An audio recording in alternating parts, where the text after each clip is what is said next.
میرے مولا مجھے تو دین کی محنت عطا کر دے، تیرے رستے میں جا جائے، تیرے رستے میں جا جائے، مجھے جنت عطا کر دے، میرے مولا مجھے تو دین کی نحمده ونستعينه ونستغفره ونؤمن به ونتوكل عليه ونعوذ بالله من شرور أنفسنا ومن سيئات أعمالنا من يهده الله فلا مضل له ومن يضلله فلا هادي له ونشهد أن لا إله إلا الله وحده لا شريك له ونشهد أن سيدنا وسندنا وأولانا ومولانا محمدا عبده ورسوله صلی اللہ علیہ وعلى آلہ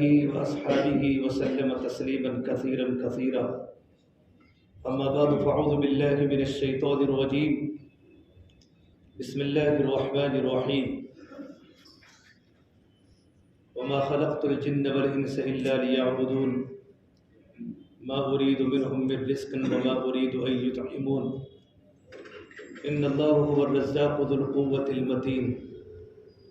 وقال سبحانه تبارك وتعالى كنتم خير أمة أخرجت للناس تأمرون بالمعروف وتنهون عن المنكر وتؤمنون بالله۔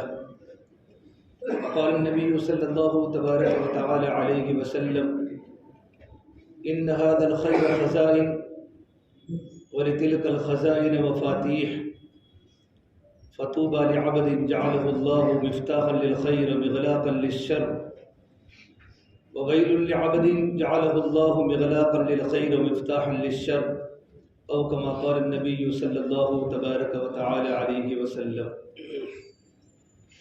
میرے محترم پیارے بھائیو، اللہ کے دین کی بات کو بہت دھیان کے ساتھ سنا کرو،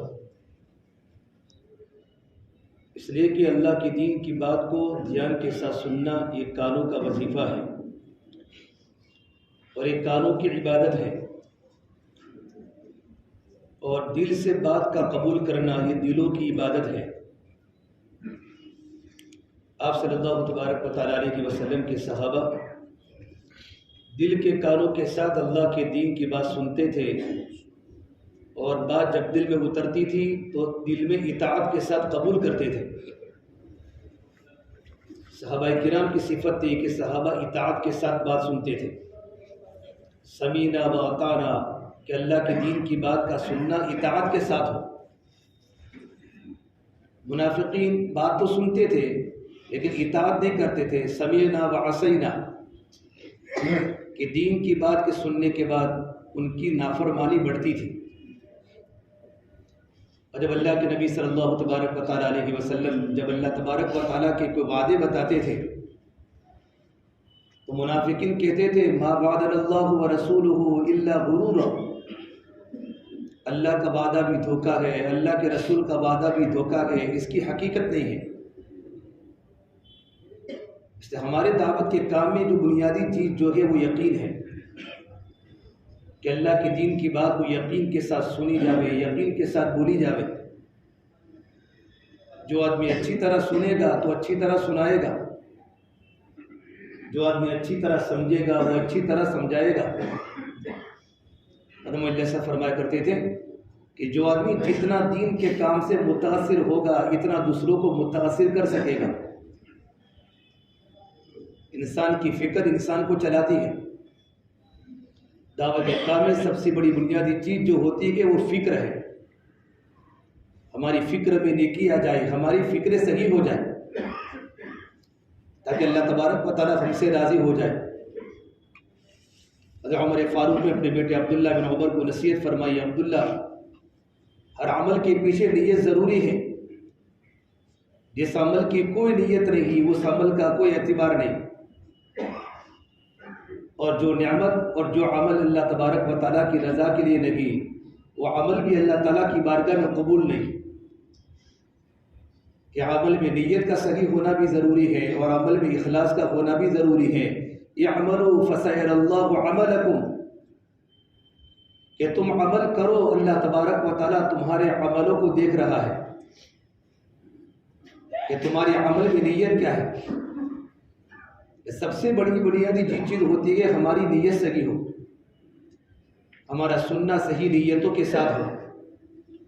آدمی جن نیتوں کے ساتھ بات کو سنتا ہے، بات کو سناتا ہے، وہ چیز اس کی زندگی میں آتی ہے۔ صحابہ کرام تو فرماتے تھے ہم نے تو اللہ کے نبی صلی اللہ تبارک و تعالیٰ علیہ وسلم کے ہاتھوں پر بیعت فرمائی تھی کہ اللہ کے نبی ہم تو آپ کی باتوں کو سنیں گے اور مانیں گے۔ بایعنا علی یدی رسول اللہ صلی اللہ علیہ وسلم علی السمع والطاعہ، ناگواری کی حالت میں بھی مانیں گے اور خوشگواری کی حالت میں بھی مانیں گے، تندرستی کی حالت میں بھی آپ کی اطاعت کریں گے اور بیماری کی حالت میں بھی آپ کی بات کو قبول کریں گے۔ کہ صحابہ کرام میں اطاعت تھی۔ سب سے بڑی بنیادی چیز جو ہے وہ ہمارے کام میں اطاعت ہے کہ ماننا آ جائے، کہ ماننا ہدایت ہے، منوانا جہالت ہے۔ وَإِن تُطِيعُوهُ تَهْتَدُوا، اللہ تبارک و تعالیٰ نے ہدایت کو اللہ نے اطاعت میں چھپایا ہے۔ جتنی اللہ کی اور اللہ کے رسول کی اور ذمہ داروں کی اطاعت بڑھتی چلی جاوے گی، اتنی زندگی میں ہدایت آتی چلی جاوے گی۔ اطیعوا اللہ واطیعوا الرسول واولی الامر منکم، اللہ کی اطاعت کرو، اللہ کے رسول کی اطاعت کرو اور اہل شورا کی اطاعت کرو۔ جتنی اطاعت کی جائے گی اتنی ہدایت بڑھتی چلی جائے گی۔ اس لیے ماننے کے ساتھ ہماری زندگی میں ماننے کی صفت پیدا ہو جائے۔ آپ صلی اللہ تبارک و تعالیٰ علیہ وسلم مسجد میں صحابہ کرام منتشر تھے اور آپ نے کہا بیٹھ جاؤ۔ عبداللہ بن رواحہ رضی اللہ تعالیٰ عنہ مسجد کے باہر کہیں راستے میں جا رہے تھے، وہی بیٹھ گئے۔ ان کے کان میں اذان پڑی بیٹھ جاؤ تو بیٹھ گئے۔ تو کسی نے کہا یا رسول اللہ صلی اللہ تبارک و تعالیٰ علیہ وسلم، آپ کے صحابی حضرت عبداللہ باہر ہی روڈ پر راستے پر ہی بیٹھ گئے، تو آپ نے ان کی بڑی تعریف فرمائی کہ عبداللہ تو اللہ اور اللہ کے رسول کی اطاعت میں بہت آگے ہیں۔ وہ دلائل نہیں کرتے تھے کہ یہ اندر والوں کو کہا ہے، باہر والوں کو نہیں کہا، بس ان کی زندگی میں ماننے کی صفت تھی۔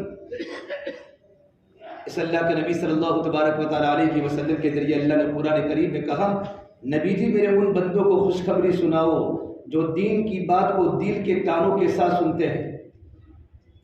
فبشر عباد الذین یستمعون القول،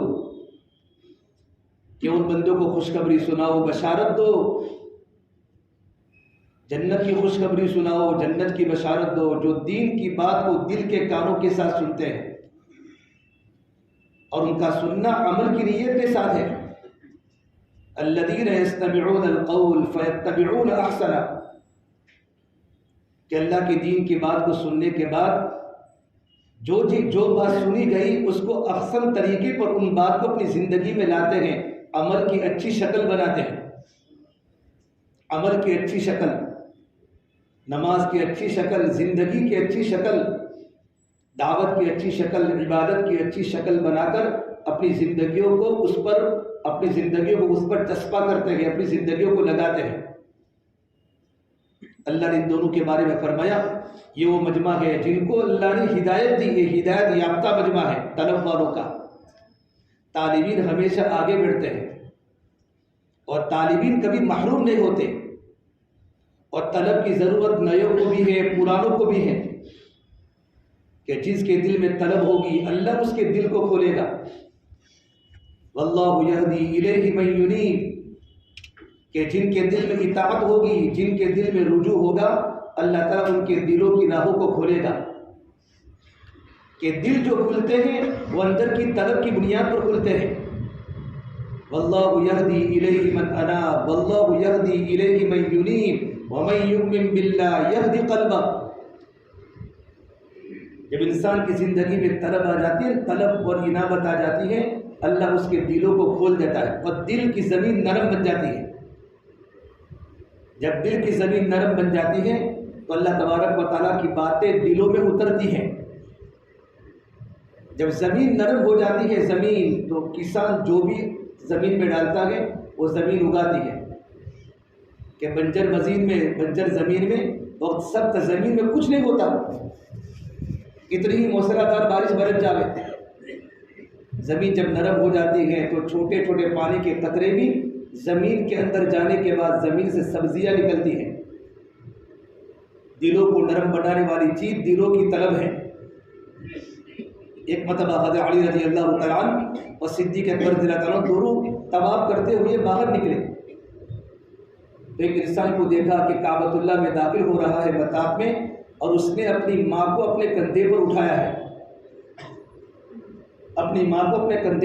ہے، تو صدیق اکبر نے کہا علی کتنی بڑی بات ہے، یہ آدمی کتنا بڑا خوش نصیب ہے، اس پر کتنی اللہ کی رحمتیں متوجہ ہیں کہ اپنی ماں کو مسجد حرام میں لے کر آیا ہے اور بوڑھی ماں کو اپنے کندھوں کے بل بٹھا کر طواف کرائے گا۔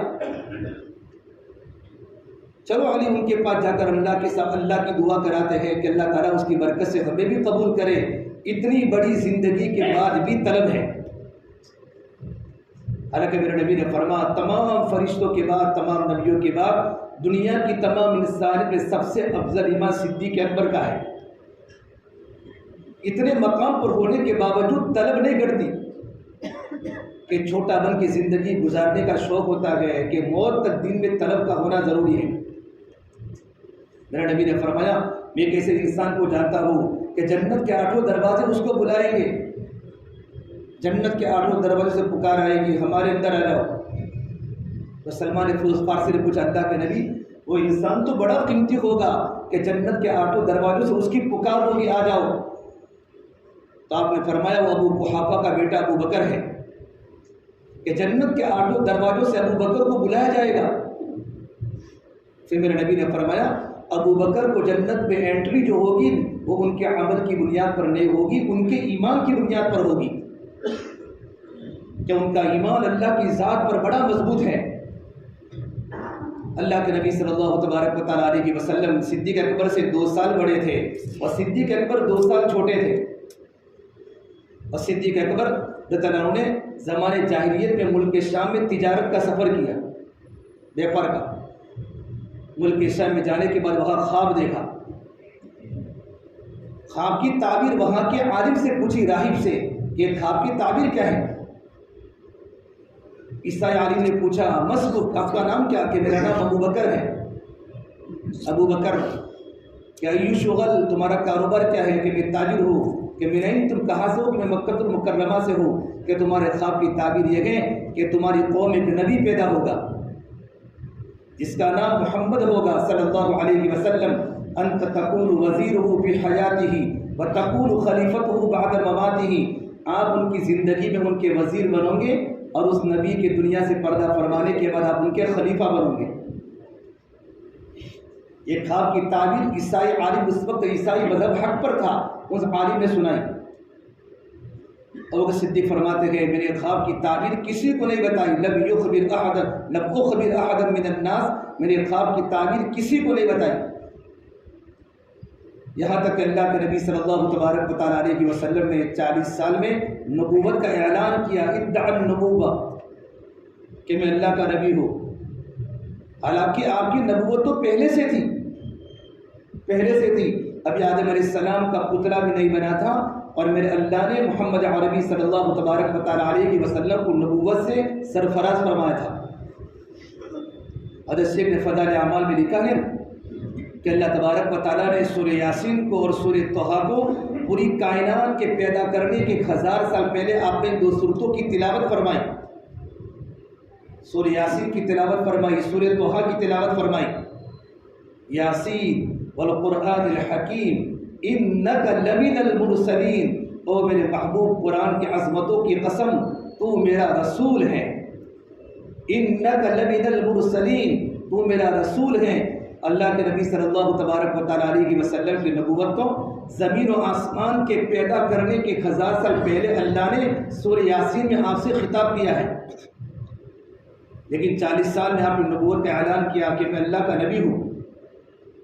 صدیق اکبر کا ایمان کتنا مضبوط تھا، زمانے جاہلیت میں ملاقات ہوئی راستے میں، ابو بکر مجھ پر ایمان قبول کر لو، میں اللہ کا نبی ہوں، لا الہ الا اللہ محمد رسول اللہ صلی اللہ علیہ وسلم، پڑھ لو اللہ کا کلمہ، تمہاری دنیا بھی بن جائے گی، تمہاری آخرت بھی بن جائے گی، اور مجھے اللہ نے رسول بنا کر، نبی بنا کر بھیجا ہے۔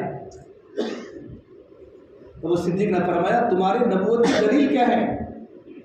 مت دلیل علی ما تدعی یا محمد، اے محمد تمہاری نبوت کی دلیل کیا ہے کہ تم اللہ کا نبی ہو؟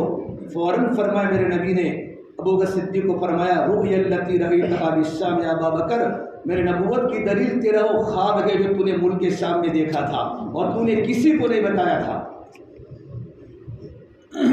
صدیق اکبر فوراً ایمان قبول کیا، ایمان قبول کیا اور اللہ کے نبی صلی اللہ تبارک و تعالیٰ علیہ وسلم سے معانقہ کیا، وعانقہ وقبل بین اعین الناس، اور اللہ کے نبی کی پیشانی پر بوسہ دیا۔ پھر ابو بکر اللہ کے نبی کے ہو کے رہ گئے، بغیر دلیل کے اللہ کے نبی کی بات کو ماننا، نبی کی خبر کو، نبی کے اعتماد پر یقین ماننے کا نام ایمان ہے، کہ اللہ کے نبی کی خبر ہے۔ آپ نے فرمایا جنت میں، جہنم میں ایک درخت بھی ہے جس کا نام زقوم ہے، اور جہنم میں آگ بھی ہے۔ عقل تو یوں کہتی ہے کہ آپ تو درختوں کو کھا جاتی ہیں، لیکن جہنم میں زقوم کا درخت بھی ہے۔ اللہ تعالیٰ جہنم والوں کو جب بھوک لگے گی تو زقوم کا درخت ان کو کھلایا جائے گا، اور جہنم میں آگ بھی ہے، آگ لکڑی کو کھا جاتی ہے، لیکن ہمارا ایمان ہے کہ آگ بھی ہے، وہ درخت بھی ہے۔ جب اللہ کے نبی صلی اللہ تبارک و تعالیٰ علیہ وسلم جب معراج کا سفر کر کے آپ آئے نا، تو آپ نے اس وقت تمام لوگوں کو جمع کر کے فرمایا اللہ نے مجھے راتوں رات، اللہ نے معراج کروا کر، اللہ نے مجھے جنت کا بھی سفر کرایا، اللہ نے مجھے جہنم کا بھی سفر کرایا۔ تو کچھ لوگ ایمان لائے، کچھ لوگ مرتد ہو گئے، جن لوگوں نے نبی کی خبر کو مانا، یہ لوگ ایمان پر جمے رہے۔ ابو جہل نے کہا بتا تو صحیح، تم بیت المقدس گئے اور بیت المقدس سے تم نے جنت کو دیکھا، تو بتاؤ بیت المقدس میں کتنے پنکھے تھے، کتنے ستون تھے؟ پنکھے نہیں، کتنے ستون تھے؟ بھائی ہماری الفضل مسجد میں ہمارا مغرب کے بعد بات ہوتی ہے، ہم کتنی مرتبہ جمع ہوتے ہیں، لیکن یہاں کے پنکھے کتنے کے ہمیں پتہ نہیں ہوتے، یہاں کی لائٹیں کتنے میں پتہ نہیں ہوتا۔ اتنا خطرناک سب کے سامنے سوال کیا، اللہ نے پورا بیت المقدس اللہ کے نبی کے سامنے کھول دیا، اور آپ نے ایک ایک چیز کو گن کے بتایا، اتنے ستون ہیں، اتنی جگہ ہیں، اتنی صفحے ہیں۔ تب بھی اس کی قسمت میں ایمان نہیں تھا۔ نبی کی خبر کو، نبی کے اعتماد پر یقین ماننے کا نام ایمان ہے۔ ہمارے دل کی طلب بڑھے، جب آدمی کی زندگی طلب پر آ جاتی ہے تو اللہ اس کے دل کو ہدایت کے لیے کھول دیتا ہے، زندگی عمل پر آوے۔ اس لیے حضرت عمر فاروق نے اپنے بیٹا عبداللہ کو فرمایا، یہ عبداللہ، آدمی کا ایمان اس وقت مکمل نہیں ہوگا جب تک کہ آدمی ایمان کی چوٹی پر نہ پہنچ جائے۔ پھر فرمایا آدمی ایمان کی چوٹی پر اس وقت تک نہیں پہنچتا جب تک کہ انسان کے سامنے غریبی مالداری سے محبوب نہ بن جائے۔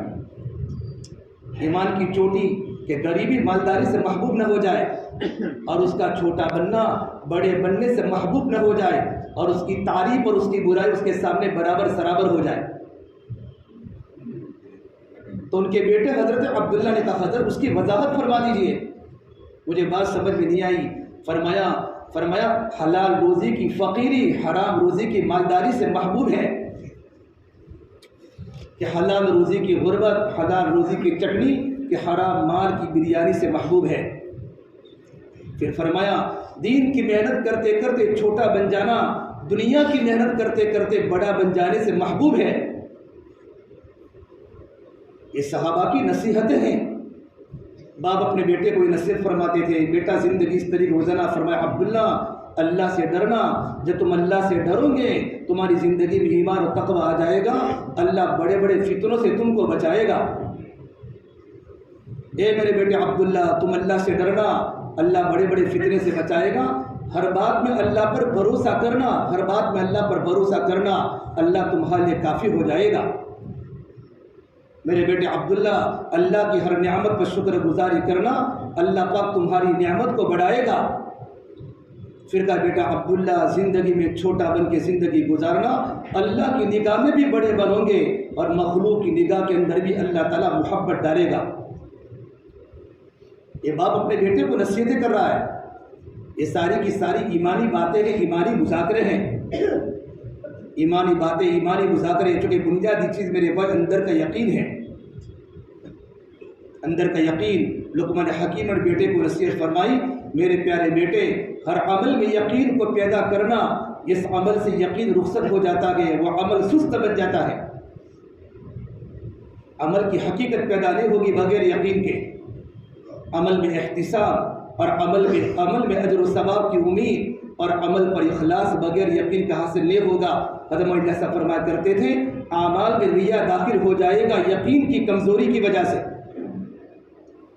یقین کی کمزوری کی وجہ سے ایک عالم کا علم کے باوجود جہنم میں جانا، اور ایک شہید کا اللہ کے راستے میں جان کے قربان کرنے کے باوجود جہنم میں جانا، اور ایک سخی کا پہاڑوں کے برابر اللہ کے راستے میں خرچ کرنے کے برابر جہنم میں جانا، یہ ان کی اخلاص کی کمی تھی، کہ اخلاص کی کمی ایمان کی کمزوری سے آتی ہے،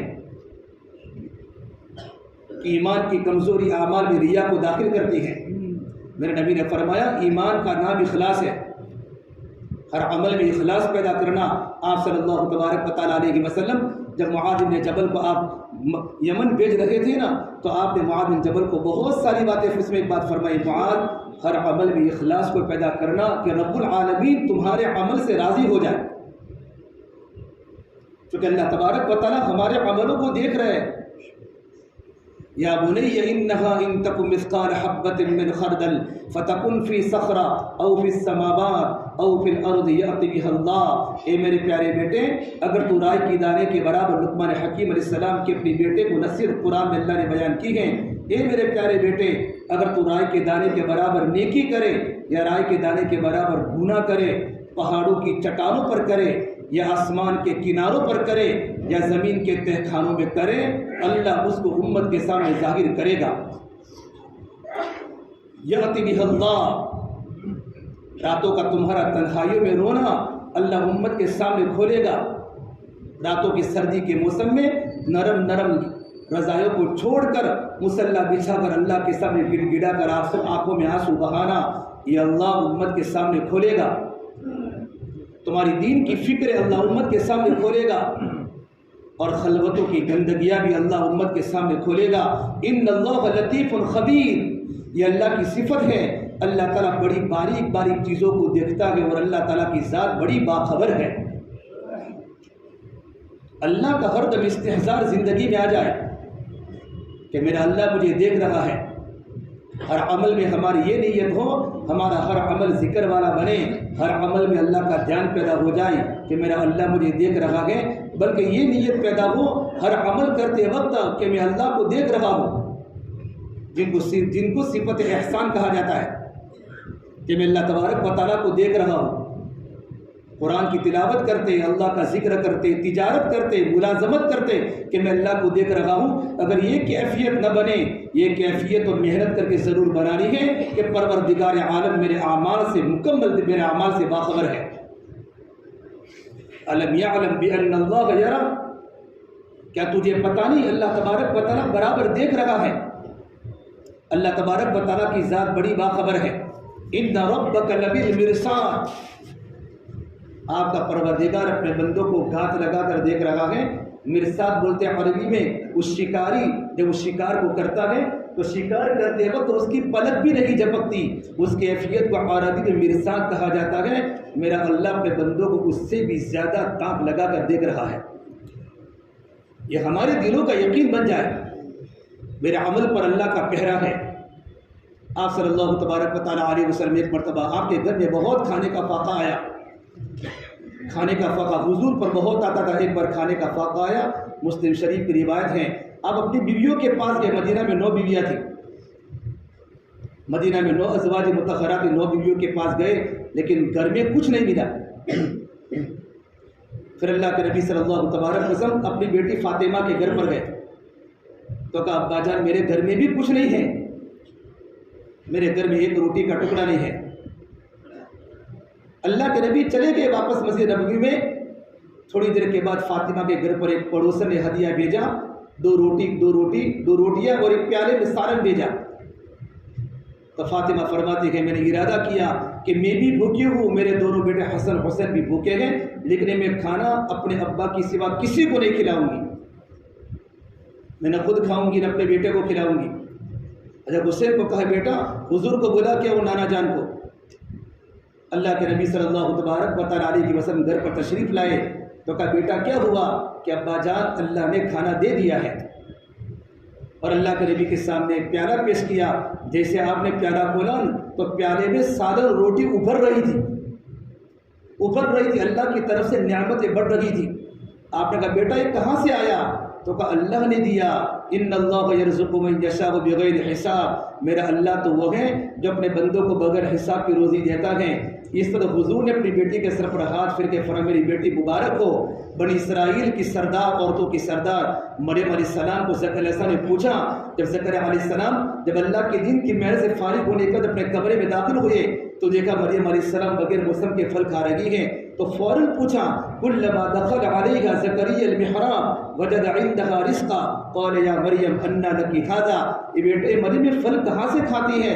تو مریم نے یہ کہا تھا قالت هو من عند اللہ ان اللہ یرزق من یشاء بغیر حساب، یہ تو مجھے میرے اللہ نے کھلایا ہے اور میرا اللہ کی اتنی بڑی قدرت والا ہے کہ اپنے بندوں کو بے حساب روزی اللہ پاک عطا فرماتا ہے کہ تو نے وہی جواب دیا جو بنی اسرائیل کی عورتوں کی سردار حضرت مریم نے جواب دیا تھا۔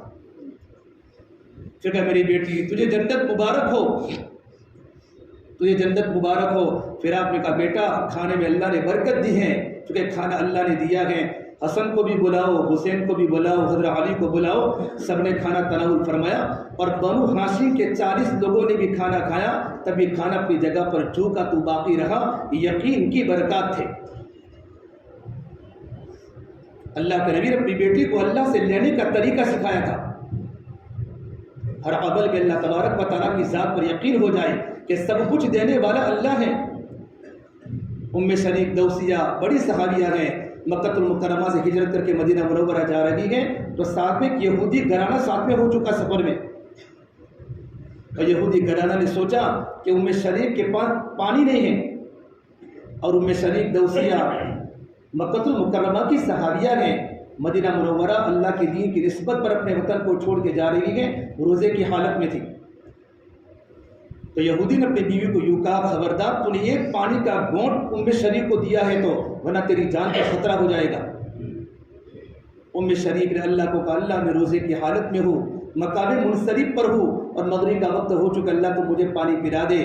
لکھا ہے کتابوں میں ام شریک سو گئی، یہودی خاندان بھی سو گیا۔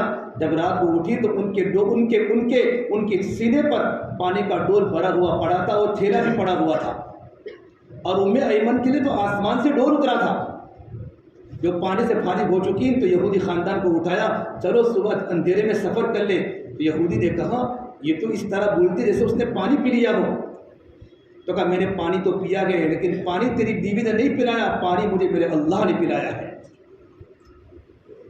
یہ اللہ تبارک و تعالیٰ کے خزانے ہیں، اور اللہ نے قرآن کریم میں کہا ہے کسی بھی بستی والی محنت کر کے زندگی میں 2 باتیں پیدا کر لے، ایمان اور تقوی پیدا کر لے تو اللہ تبارک و تعالیٰ کا وعدہ ہے آسمان و زمین سے برکتیں اللہ تعالیٰ کھول دے گا۔ وَلَوْ أَنَّ أَهْلَ الْقُرَىٰ آمَنُوا وَاتَّقَوْا لَفَتَحْنَا عَلَيْهِمْ بَرَكَاتٍ مِنَ السَّمَاءِ وَالْأَرْضِ، اگر کسی بھی بستی والے کسی بھی گاؤں والے محنت کر کے زندگی میں صرف 2 باتیں پیدا کر لے، ایمان کرنے کے کام کو کرے، تقوی نہ کرنے کے کام سے اپنے آپ کو بچاوے، اللہ کی نافرمانی سے اپنے آپ کو بچاوے، ایمان اور تقوی کی بنیاد پر اللہ تعالیٰ کا وعدہ ہے آسمان و زمین سے روزی کی برکتوں کے دہانے کھل دیں گے۔ محنت تو ایمان پر تو کریں، آمدنی بڑھنے سے ہمارے مسئلے حل نہیں ہوں گے۔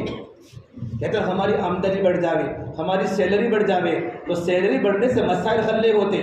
بہت بڑا مجمع بیٹھا ہے، ان کی جو آج سیلری ہے 5 سال پہلے ان کی سیلری کم تھی اور اس کے 5 سال پہلے ان کی تنخواہیں کم تھی، تو کیا سب کے مسئلے حل ہو گئے؟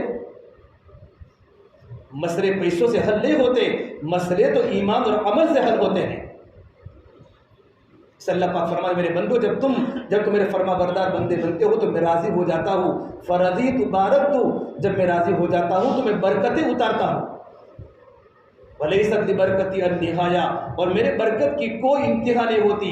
برکت غیر مسلموں کو نہیں ملتی، برکت کا تعلق تو عبادات سے ہے، برکت کا تعلق تو ایمانیات سے ہے، ایمان والوں کو اللہ برکتیں دے گا۔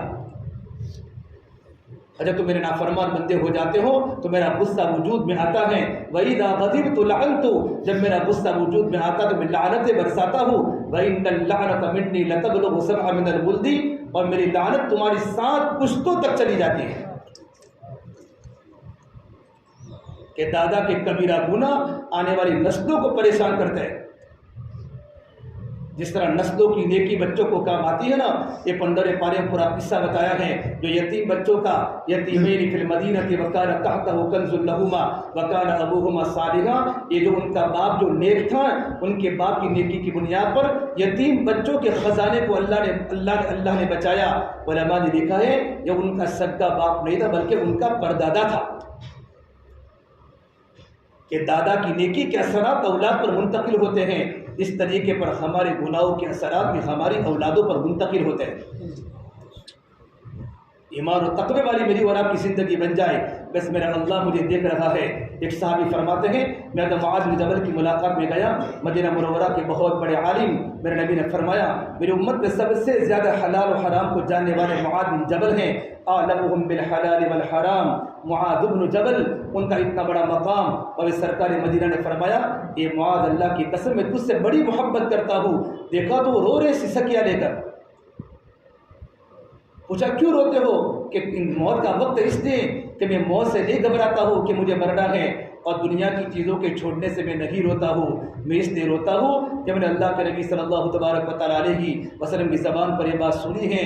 تمام دنیا کے انسانوں کے تمام دنیا کے انسان اللہ تبارک و تعالیٰ کی مٹھی میں ہیں. اللہ تعالیٰ کل قیامت کے میدان میں ایک مٹھی جنت میں بھیجے گا اور ایک مٹھی جہنم میں ڈالے گا. مجھے ڈر ہے کہیں میں جہنم والی مٹھی میں نہ آ جاؤں.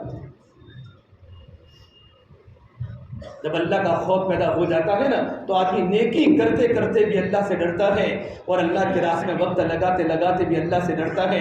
مولانا منظور نعمانی صاحب فرماتے ہیں میں نے 22 سال تک مولانا اللہ صاحب کو دیکھا ہے اس طریقے پر تڑپتے تھے اور اس طریقے پر روتے تھے. ایک ماں کا اکلوتا جوان بیٹا جو گھر میں کما کر ماں کے خرچے کو پورا کرتا ہو اور ماں کے سامنے جوان بیٹا دنیا سے رخصت ہو جاوے، اے ماں اپنے جوان بیٹے کا غم کبھی نہیں بھولتی. اس سے زیادہ میں مولانا اللہ صاحب کو تڑپتے ہوئے دیکھا ہے. یہ بنیادی چیز اندر کا فکر تھا. فکر انسان کو چلاتی ہے. میرا اللہ مجھے دیکھ رہا ہے. اللہ تبارک و تعالی ایمان و تقوی کی بنیاد پر اللہ روزی کی برکتیں دے گا. اللہ عافیت والی، اللہ تعالیٰ امن والی، سکون والی اللہ زندگی میں برکت دے گا. اللہ نے قرآن کریم میں کہا ہے اگر میرے بندے نیک عمل کریں، اچھے اچھے کام کریں، اللہ تعالیٰ کو راضی کرنے والے اعمال کریں، اللہ تعالیٰ کی مرضیات پر اپنی زندگی کو گزارے، بشرطے کہ مومن ہو. اللہ کا وعدہ ہے فَلَنُحْيِيَنَّهُ حَيَاةً طَيِّبَةً، ہم ان کی زندگی کو خوشگوار بنائیں گے کم پیسوں میں. اور اگر خود کا مکان بھی نہیں ہوگا، اگر آمدنی کچھ کم ہوگی لیکن زندگی میں ایمان اور اعمال ہے، اللہ چین سکون والی اللہ زندگی دے گا کہ شوہر بیوی سے محبت کرے گا اور بیوی شوہر سے محبت کرے گی، اور ہمارے گھر جنت کے نمونے بنیں گے، اور اولاد ماں باپ کی آنکھوں کی ٹھنڈک کا ذریعہ بنے گی. زندگی خوشگوار بنے گی ایمان اور اعمال کی بنیاد پر. ہماری محنت کا میدان ایمان اور اعمال ہے. اللہ کے نبی صلی اللہ تبارک و تعالیٰ علیہ وسلم نے صحابہ کو ایمان اور عمل کی محنت پر لگایا. اللہ سے یقین کو ٹھیک کرو اور اپنے عمل کو مضبوط کرو. حضرت مولانا ایسا فرمایا کرتے تھے کہ تبلیغ کا مقصد ہی یقین کی تبدیلی ہے اور ہر عمل میں حقیقت پیدا ہو جائے. آج ہمارے عمل کی شکلیں ہیں، نماز کی شکل ہے، تلاوت کی شکل ہے، اللہ کے ذکر کی شکل ہے، اللہ کے راستے کے خروج کی شکل ہے. جب شکل حقیقت میں تبدیل نہ ہو جائے، وہ نماز جو اللہ کو مطلوب ہے، وہ تبلیغ جو اللہ کو مطلوب ہے، اور وہ ذکر کہ من ذکر اللہ خالیا، کہ اللہ کا ذکر کرتے کرتے، اللہ کو یاد کرتے کرتے آدمی کی آنکھوں میں آنسو بہیں کہ میں اللہ کو یاد کرتا ہوں. جب تک وہ کیفیت نہیں بنتی تب تک اللہ کے وعدے پورے نہیں ہوتے. محنت کا خلاصہ یہ ہے. مولانا منظور نعمانی صاحب فرماتے ہیں کہ ہماری جماعت کو اللہ صاحب نے مرکز نظام الدین سے ہماری جماعت کو نکالا اور ہماری جماعت کا رخ بنا رائے پور. مولانا عبدالقادری صاحب رائے پور علیہ رحمہ کا زمانہ تھا. بڑے بزرگ گزرے، بڑے اکابر بزرگوں کی صحبت اور علماء کی صحبت آدمی کے دل کو چمکا دیتی ہے اور آدمی کے دل سے بیماریوں کو دور کرتی ہے. اللہ والوں کی زندگی ایسے فرمایا علیکم بمجالس ذکر، تم ذکر کی مجلسوں میں بیٹھو، اہل علم کی مجلسوں میں بیٹھو، اللہ والوں کی صحبت میں بیٹھو تاکہ دلوں کی روحانی امراض ہمارے دور ہو جائے. اور رائے پوری پاس ہمارے تبلیغ والوں کی بڑی شکایتیں پہنچی تھی۔ مولانا منظور عمانی صاحب فرماتے ہیں کہ جب ہماری جماعت رائے پور کی مسجد میں پہنچی تو جماعت تو مسجد میں تھی میوات کی، اور میں حضرت کو اکیلا ملنے کے لیے کمرے میں گیا تو پوچھا مولانا منظور اکیلے، نہ خط ہے، نہ کوئی خط و کتابت ہے، نہ کوئی پہلے سے آنے کی کوئی اطلاع ہے، اچانک تم آگے مولانا منظور؟ فرمایا حضرت میں تو جماعت میں آیا ہوں، کہ جماعت میں کہ میری جماعت تو مسجد میں ہے اور میں یہاں تمہاری خدمت میں تمہاری ملاقات میں آیا ہوں۔ تو حضرت ساری شکایت سنائی کہ تمہارے بارے میں یہ شکایت ہے، تبلیغ والے یہ کرتے ہیں۔ مولانا منظور عمانی صاحب بڑی دیر تک باتیں سنتے رہے، پھر فرمایا جب تم جماعت میں آئے ہو مولانا منظور بتاؤ ہدایات تمہاری روانگی کی بات کس نے کی؟ مولانا الیاس صاحب رحمۃ اللہ نے ہماری روانگی کی بات فرمائی تو کیا کیا باتیں بتائی؟ تو 40 روانگی کی باتیں نوٹ کی تھی، یہ اندر دیکھ کر بولتے رہے۔ جب 13ویں بات پر پہنچے تو عبد القادر نے فرمایا منظور چپ ہو جا، اگر اللہ کے راستے میں نکلنے والا انسان ان صرف 13 باتوں پر بھی عمل کرے وہ مرے گا بعد میں، پھر اللہ پاک اس کو ولایت سے نواز دے گا۔ یہ اللہ کے راستے کا اجر ہے، یہ ہمارے عمل حقیقت میں آ جائے، دین کے مٹنے کا درد میری اور آپ کی زندگی میں پیدا ہو جائے، بچوں کی بے نمازی پر ہمارا درد ہو اور گھر کی بدنی پر ہماری آنکھوں میں آنسو بہے۔ اسے فرمایا کہ نیک عمل کی بنیاد پر ہمارے گھر جنت کے نمونے بنیں گے، یہ تو دنیا میں ہوگا، اور آخرت میں کیا ہوگا؟ وَلَنَجْزِيَنَّهُمْ أَجْرَهُمْ بِأَحْسَنِ مَا كَانُوا يَعْمَلُونَ۔ نیک عمل کی بنیاد پر اللہ تبارک و تعالیٰ جنت دے گا۔ اور میرے نبی نے فرمایا اعدت لعبادی الصالحین، اللہ فرماتے میں نے اپنے بندوں کے ایسی جنت کو تیار کی ہے ما لا عین رات ولا اذن سمعت ولا خطر علی قلب بشر، ہماری آنکھ نے کبھی جنت کی نعمتوں کو نہ دیکھا ہے، ہمارے کانوں پر جنت کے تذکرے ایسے ہم نے نہیں سنے، ہمارے دل کے خیال پر جنت کی نعمتوں کا خیال گزرا ہے۔ اتنی بڑی جنت اللہ نے ایمان والوں کے لیے اور اللہ سے ڈرنے والوں کے لیے بنائی ہے۔ وسیق الذین اتقوا ربهم من الجنت زمرا وازلفت الجنت للمتقین، کہ جن کے دلوں میں اللہ کا ڈر ہے کہ میرا اللہ مجھے برابر دیکھ رہا ہے اور آپ کی خلوت گناہوں سے بالکل پاک اور صاف ہے، ایسے لوگوں کے اللہ نے جنت کے خزانے تیار کر رکھے۔ محنت کر کے زندگی میں 2 باتیں پیدا کر لیں، ایمان اور تقوی۔ ایمان اور تقوی بہت بڑی چیز ہے۔ ابو ہریرہ فرماتے رضی اللہ تعالیٰ عنہ ایمان اور تقوی کی بنیاد پر وہ فرمایا کرتے تھے میں نے 3 دور ایسے دیکھے، 3 دور فرمایا 3 دور میں نے ایسے دیکھے ہیں، ایسے دور میں نے اپنی زندگی میں کیسے نہیں دیکھے؟ مجھ پر 3 حادثے سے خطرناک گزرے ہیں۔ فرمایا پہلا حادثہ اللہ کے نبی صلی اللہ تبارک و تعالیٰ علیہ وسلم کی دنیا سے پردہ فرمانے کا حادثہ، اتنا خطرناک اللہ کے نبی کی دنیا سے پردہ فرمانے کا حادثہ تھا کہ بڑے بڑے صحابہ کرام کے ہوش اڑ گئے تھے۔ عمر فاروق جیسے بڑے صحابی، اتنے مضبوط دل کے آدمی یوں فرماتے تھے اگر کوئی یوں کہے گا کہ اللہ کے نبی دنیا سے پردہ فرما چکے ہیں میں اس کی گردن کو اڑا دوں گا، ہوش و حواس کھو بیٹھے تھے۔ عبداللہ بن انیس کو اٹک آ چکا تھا اور ایک صحابی عبداللہ بن زید بن عبد ربی کھجور کے درختوں پر چڑھے ہوئے تھے اور اس وقت پتہ چلا کہ حضور دنیا سے پردہ فرما چکے ہیں۔ دعا کہ اللہ یہ آنکھیں تو تیرے نبی کی زیارت کے لیے تھی، وہ آنکھیں تو تیرے نبی کو دیکھنے کے لیے تھی، اب تیرے نبی دنیا میں نہیں ہے، مجھے آنکھوں کی ضرورت نہیں ہے، اللہ میری آنکھوں کی بینائی کو تو واپس کر دے۔ حدیث پاک میں لکھا ہے عبداللہ بن زید بن عبد ربی کی درختوں پر اترنے سے پہلے آنکھوں سے نابینا ہو چکے تھے۔ اور ایسے میں مالک فرماتے ہیں ابھی تو ہم نے میرے نبی کے قبر شریف میں مٹی ڈالی تھی اور ہمارے دلوں کی کیفیت بدلنے لگی۔ یہ دبایو دین کی مجالس ہے۔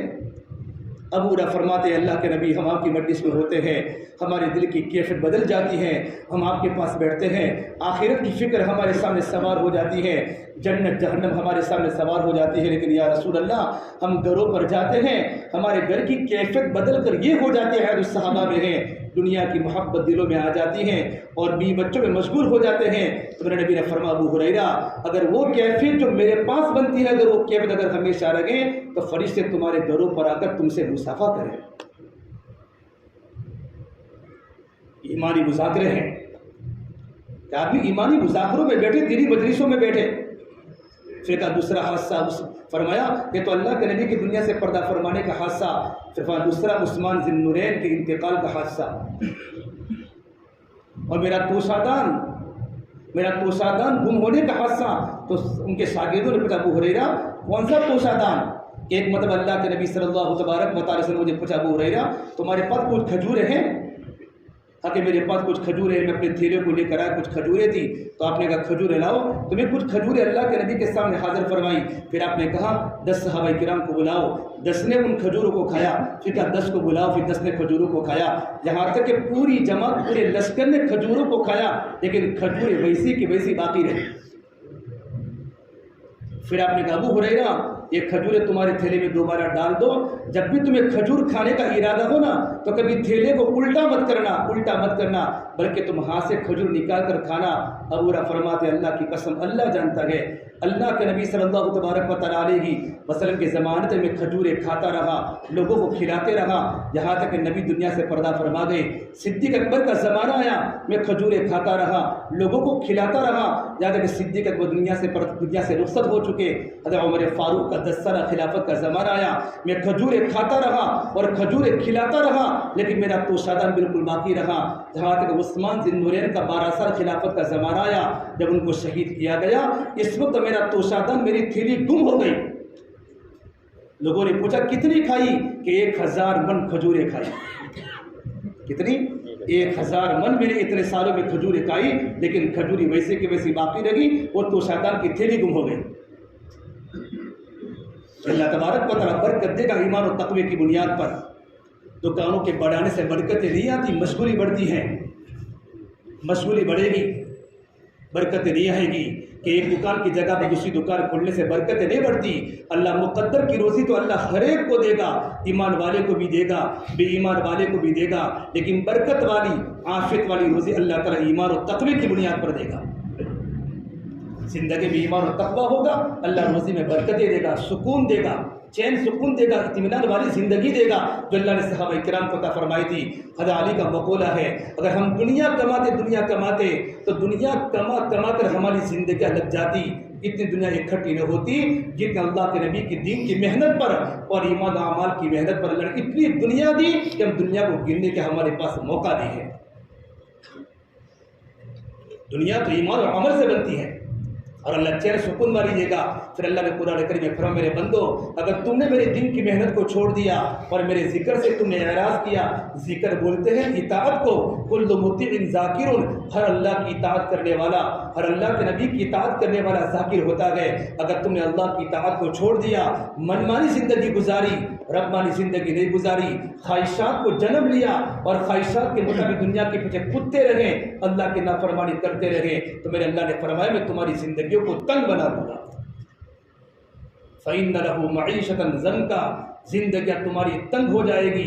جب زندگیاں تنگ ہو جاتی ہیں تو سنگ مرمر کے مکان بھی کانٹے دار صحرا بن جاتے ہیں۔ جب زندگیاں تنگ بن جاتی ہیں تو بڑے بڑے محلوں میں نیند نہیں آتی اور بڑے بڑے مکانوں میں نیند نہیں آتی، بیوی نافرمان بن جاتی ہیں، ہماری اولاد آوارہ بن جاتی ہیں۔ زندگی کا چین سکون پیسوں سے نہیں آتا، زندگی کا چین سکون تو ایمان اور برکت سے آتا ہے۔ ہم تمہاری زندگی کو تنگ بنا دیں گے۔ دنیا میں تمہاری زندگیاں، بہت سے لوگوں کی زندگیاں تنگ ہیں جو دنیا کی خواہشات کے پیچھے دوڑ لگا رہے ہیں، اور آخرت میں کیا ہوگا؟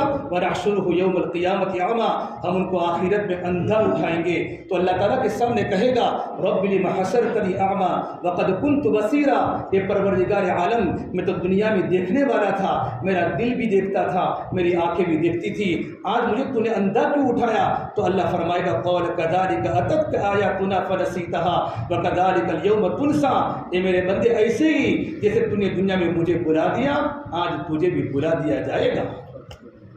جن کو اللہ بھول جاوے ان کی کشتی کبھی کنارے پر لگ نہیں سکتی، جن کو پروردگار عالم جن سے ناراض ہو جاوے اور اللہ جن کو بھلا دے ان کو دنیا میں کبھی سکون نہیں مل سکتا، آخرت میں ان کا جہنم میں جانا تو طے ہے، لیکن دنیا میں جی بھر کی زندگی نہیں گزار سکتا۔ اس اللہ نے اپنے بندوں کو فرمایا ہے اے میرے بندو آپ ان لوگوں کی طرح مت بنو جنہوں نے اللہ کو بھلا دیا تو اللہ نے ان کو بھی بھلا دیا، وَلَا تَكُونُوا كَالَّذِينَ نَسُوا اللَّهَ فَأَنسَاهُمْ أَنفُسَهُمْ، اے میرے بندو آپ ان لوگوں کی طرح مت بنو جنہوں نے اللہ کی نافرمانی کر کے اللہ کو بھلا دیا تو اللہ نے ان کو بھی بھلا دیا۔ دنیا میں اللہ کے بندے بن کے زندگی گزارتی، اللہ تعالیٰ کو بندے کی عبدیت پسند ہے، چھوٹے بن کے زندگی گزارنا، بندہ بن کے زندگی گزارنا کہ مجھے مرنے کے بعد اللہ کے سامنے کھڑا ہوتا ہے۔ صحابہ کرام کتنے روتے تھے، اور صحابہ کرام کی ایمان و تقوی کی بنیاد پر ان کے دل میں کتنی اللہ کی عظمت تھی، صرف اللہ کا ڈر دل میں تھا۔ حضرت عمر کے بیٹے ابن عمر جب مدینہ منورہ میں جا رہے ہیں تو ایک لوگوں کا ہجوم ہے، پوچھا کہ لوگ کیوں کھڑے ہوئے ہیں؟ تو اس وقت فرمایا ایک بھیڑیا آیا ہے اور بھیڑیا نے مدینے کا راستہ روکا ہے۔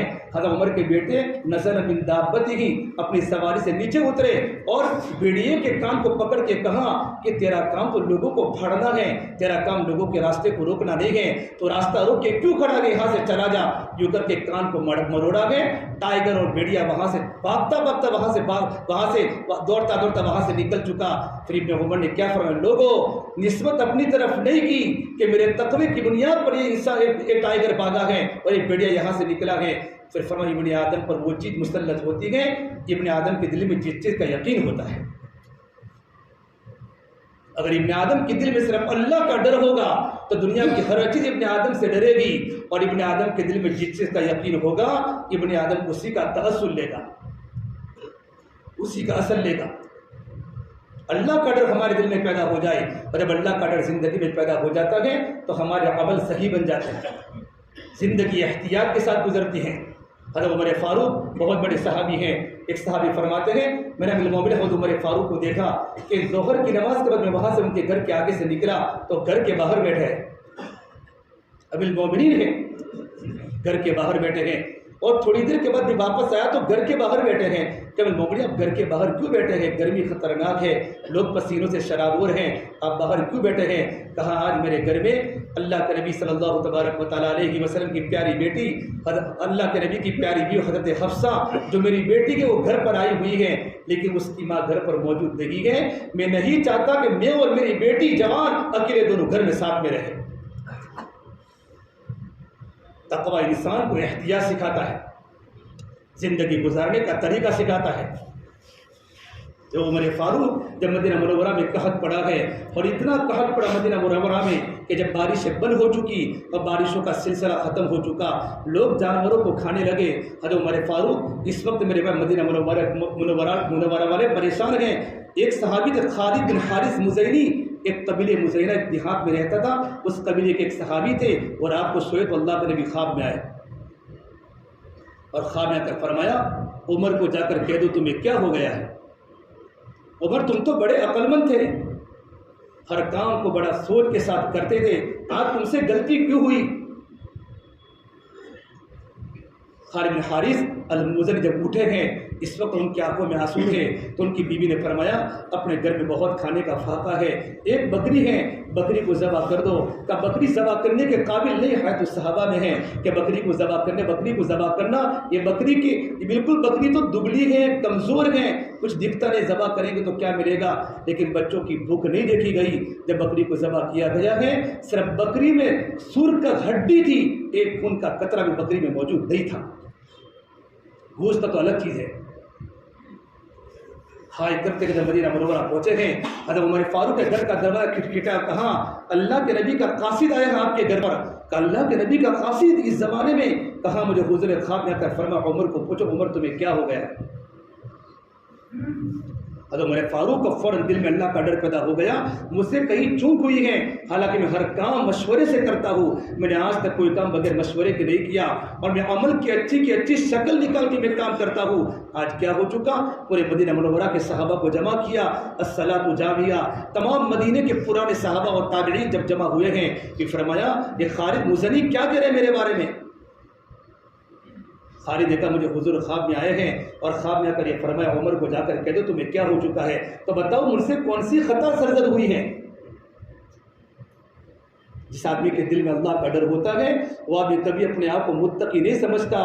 فلا تزکوا انفسکم هو اعلم بمن اتقى، اللہ نے فرمایا تم اپنے آپ کو پاک مت سمجھو، اللہ ہی جانتا ہے کون زیادہ متقی ہے۔ تو اللہ کی بارگاہ میں ہماری قربانی آئے گی جب ہماری چلے گی ویڈیو چلے گی، ویڈیو راتوں کے اندھیروں کی ویڈیو چلے گی، انسان کہ اللہ میری ویڈیو کو تو آن مت کر، میری بیوی کے سامنے میری ویڈیو آئے گی، میرے دوستوں کے سامنے اور میرے ساتھ رہنے والوں کے سامنے میری ویڈیو کھیلے گی، اللہ تو میری ویڈیو لوگوں کے سامنے مت بتا، میں جہنم میں جانے کے لیے تیار ہو۔ اس وقت انسان رسوائی سے اپنے آپ کو بچانے کی کوشش کرے گا۔ دعوت کا کام کرتے اگر زندگیوں میں ہمارا تقویٰ پیدا ہو جائے، اللہ کا ڈر پیدا ہو جائے، ہمارا ایمان اتنا مضبوط بن جائے جو ایمان ہمیں اللہ کے حکموں پر کھڑا کرے اور آپ کی خلوتوں میں اللہ کی نافرمانی سے بچائے۔ تو فرما عمر فاروق جب قحط پڑا قحط تو تمہارا حق بنتا تھا کہ تم باہر کے ملکوں میں، عراق میں، مصر میں، شام میں تم خطوط لکھتے وہاں کے گورنروں کے پاس اور وہاں سے امداد کی فکر کرتے اور اللہ سے بھی مانگتے۔ حضرت عمر فرما میری غلطی ہو چکی ہے، میں نے صرف اللہ سے مانگا ہے لیکن مخلوق کو میں نے مدد کا نہیں کہا۔ اللہ یہ فرمانا چاہتے ہیں، نبی فرمانا چاہتے ہیں اللہ سے بھی مانگو اور مخلوق سے یوں کہو کہ مدینہ والوں کی مدد کرے۔ پھر عمر فاروق نے فرمایا اب خوش ہو جاؤ، آزمائش کا وقت ختم ہو جاتا ہے۔ پھر ایک بات فرمائی جب لوگوں کو اللہ سے لینے کا آ جاتا ہے تو اللہ کی مدد زمینوں پر اتر جاتی ہے۔ جب لوگوں کو اللہ سے لینے کا وقت آ جاتا ہے پھر پورے مجمع کو لے کر گئے ہیں، تمام گورنروں کو خط لکھیں کہ مدینہ منورہ میں قحط پڑا ہے، پریشانی ہے، اب مدینہ والوں کی امداد کیجیے، اور پورے مجمع کو لے کر نماز استسقاء پڑھنے کے لیے وہاں پہنچے ہیں۔ جب نماز پڑھی ہے اور اللہ کے سامنے گھٹنوں کے بل رو رو کی دعا کی ہے تو آسمانوں پر بادل آئے اور بادلوں میں سے آواز آئی چلو مدینہ عمر نے بلایا ہے، چلو مدینہ عمر نے بلایا ہے۔ ہماری طرح انسان تھے لیکن اللہ کے نبی صلی اللہ تبارک و تعالی علیہ وسلم کی صحبت میں رہ کر زندگیوں کو ایسا بنایا تھا، زندگی ایمان اور تقوی سے سجی ہوئی تھی۔ دوپہر کا وقت ہے اور گرمی کے دوپہر کے وقت میں دیکھا مدینہ منورہ کے جنگل میں جا رہے ہیں، عثمان ذی نے دیکھ لیا، ابھی مومنین دوپہر کی گرمی میں کہاں جا رہے ہو؟ فرمایا بیت المال کا اون گم ہو چکا ہے، کہ بیت المال کا اون گم ہو چکا ہے کہ بھئی تم اپنے غلام اسلم کو کہہ دیتے۔ فرمایا عثمان کل قیامت کے میدان مالی غنیمت کے اون کے بارے میں غلام اسلم کو نہیں پوچھا جائے گا، مجھے پوچھا جائے گا۔ یہ ذمہ داری کا احساس تھا تو مجھے اللہ تعالیٰ کی بارگاہ میں ذمہ داری کا جواب دینا ہے۔ اور عمر فاروق اپنے زمانے میں تمام کے تمام صحابہ کرام کو ایمان کی محنت میں لگاتے ہوئے یہ فکر دلائی، دنیا میں جا کر اللہ کے بندوں کو اللہ کے بندوں کو اللہ کے دین کی دعوت پہنچانا۔ جب میرے نبی صلی اللہ تبارک وسلم جب آپ نے دعوت کا کام شروع شروع میں اس وقت جب آپ مکہ المکرمہ سے ہجرت کر کے جب مدینہ پہنچے آپ تو عدی بن حاتم کو پتہ چلا کہ حضور مدینہ آ رہے اور عدی بن حاتم کے دل میں حضور کی دشمنی تھی، تو اللہ کے نبی کا چہرہ دیکھنا نہ پڑے مدینہ منورہ سے بھاگ کر قیصر روم میں چلے گئے۔ لیکن روم میں جانے کے بعد افسوس ہوا میں غلط آیا ہوں، کاش میں یہاں نہ آتا۔ اگر یہ آنے والے نبی جھوٹے ہیں تو مجھے ان کا کوئی نقصان نہیں ہوگا، اگر سچے ہیں تو ان کی بات کو ماننے میں کیا نقصان ہے۔ جب دوبارہ مدینہ منورہ عدی بن حاتم پہنچے تو مدینہ میں خبر پھیل گئی عدی بن حاتم آ چکے ہیں۔ عدی بن حاتم مقبول ترین انسان تھے مدینے کے، زمانے جاہلیت کے اندر بھی کبھی کسی کو دکھ نہیں پہنچایا۔ اللہ کے نبی صلی اللہ تبارک و تعالی علیہ وسلم کو پتہ چلا کہ حضرت عدی بن حاتم آئے ہیں تو آپ نے کہا عدی ایمان قبول کر لو، میں اللہ تبارک و تعالیٰ کا نبی ہوں۔ تو کہا کہ اللہ کے نبی میں بھی تو ایک مذہب پر ہوں، میں بھی تو ایک دین پر ہوں۔ تو میرے نبی نے کہا میں تمہارے دین کو تم سے زیادہ جانتا ہوں، تم فرقے رفوسیہ سے ہو نا۔ فرقے رفوسیہ یہ صائبین اور نصارہ کے درمیان کا فرقہ ہے۔ تو کہا نعم یا رسول اللہ، آپ کو کیسے پتہ میں فرقے رفوسیہ سے ہوں؟ پھر کہا تمہارا جو فرقہ فرقے رفوسیہ ان میں تمہاری غنیمت کا 14 حصہ تم کھا جاتے ہو، حالانکہ تمہارے دن میں بھی حلال نہیں ہے۔ کہ اللہ کے نبی آپ جانتے کہ ہاں جانتا ہوں۔ پھر کہا عدی تم اسلام اس لیے قبول نہیں کرتے کہ مجھے ماننے والے غربا ہے۔ پھر کہا عدی ایمان قبول کرنے والے ہمیشہ فقیر ہوتے ہیں، ہر نبی کو ساتھ دینے والے ہمیشہ فقیر ہوتے ہیں، جن کے گھر اور جن کے پاس مال و دولت کے زیورات نہیں ہوتے۔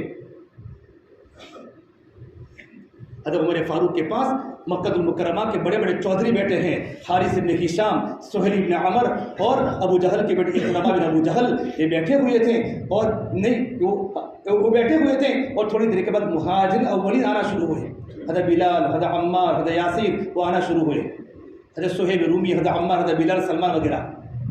جب مدینہ منورہ کے صحابہ آنا شروع ہوئے نا تو آپ نے ان کو ہٹایا، ہٹاتے ہٹاتے مشرک وہ عرب کے سرداروں کو چپلوں پر بیٹھنے کی جگہ ملی، حالانکہ ان کا مقام تھا شہر میں۔ سہیل بن عمر بڑے ہوشیار آدمی تھے۔ ابو سفیان نے کہا سہیل دیکھا کیا ہوا ہمارے ساتھ؟ سہیل بن عمر نے کہا ابو سفیان ان کو لعنت مت کرو، لعنت اپنے آپ پر کرو، ان کو بھی دعوت دی گئی، ہم کو بھی دعوت دی گئی، دعوہ ودعیتم، ہم ان کو بھی دعوت دی گئی، ودعینا ہم کو بھی دعوت دی گئی، لیکن انہوں نے دعوت کو قبول کیا۔ ہمارے مال و دولت کی ثروتوں نے اور ہمارے کرسی اور عہدوں نے ہمیں اللہ کے دین کی دعوت سے ٹھکرا دیا۔ یہ پورا کا پورا مجمع چلا گیا۔ اب یہ 3 عرب کے سردار حضرت عمر کی خدمت میں آئے، اب المومنین آج ہمارے ساتھ جو برتاؤ ہم نے اپنے آنکھوں سے دیکھ لیا، لیکن ہم یہ چاہتے ہیں، ہم ایمان قبول کرتے ہیں، ہمیں چاہتے ہیں المومنین کہ چلو دنیا میں تو ہم سے لوگ آگے نکل چکے ایمان قبول کرنے کی وجہ سے، لیکن کم سے کم آخرت میں ان کے ساتھ رہے تو ہم کیا کریں؟ حضرت عمر نے فرمایا الی شام، ملک شام چلے جاؤ، اللہ کے راستے کی محنت ہو رہی ہے، اللہ کے قرب کا تیز رفتار راستہ اللہ کا راستہ ہے، وہ دعوت کا راستہ ہے، اللہ کے قرب کا تیز رفتار راستہ، ملک شام چلے جاؤ۔ جب یہ لوگ ملک شام جانے لگے تو سہیل بن عمر نے اس وقت ہشام بن عمر کو فرمایا ہشام اللہ کے راستے میں تھوڑی دیر ٹھہرنا، مقام پر 70 سال کی عبادت سے افضل ہے۔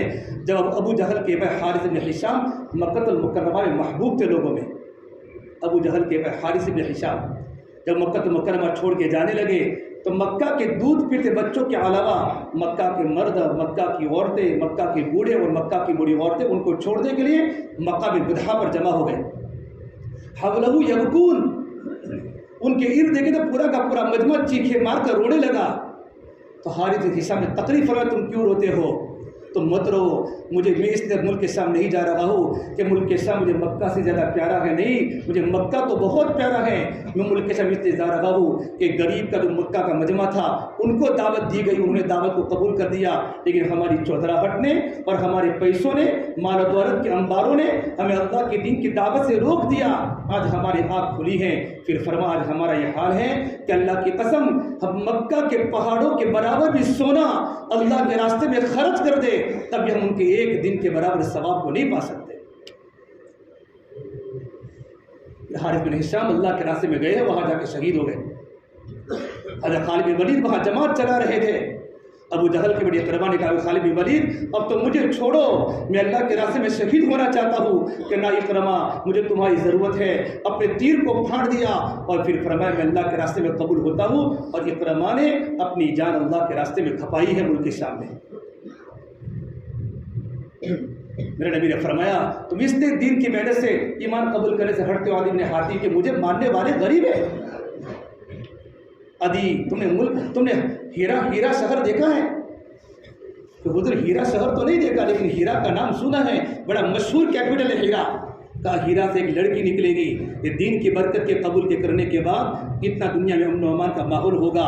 ہیرا سے ایک لڑکی نکلے گی، سونا و چاندی کے زیورات کے ساتھ وہ لڑکی چلے گی اور مکہ مدینہ منورہ میں سفر کرے گی، اتنا امن و امان کا ماحول دنیا میں قائم ہو جائے گا، اس لڑکی کو ایک انسان بھی چھیڑنے والا نہیں ہوگا، بلکہ اس کو ایسا لگے گا جیسے میرے بھائی سارے کے سارے، اتنا دنیا میں امن و امان پھیل جائے گا۔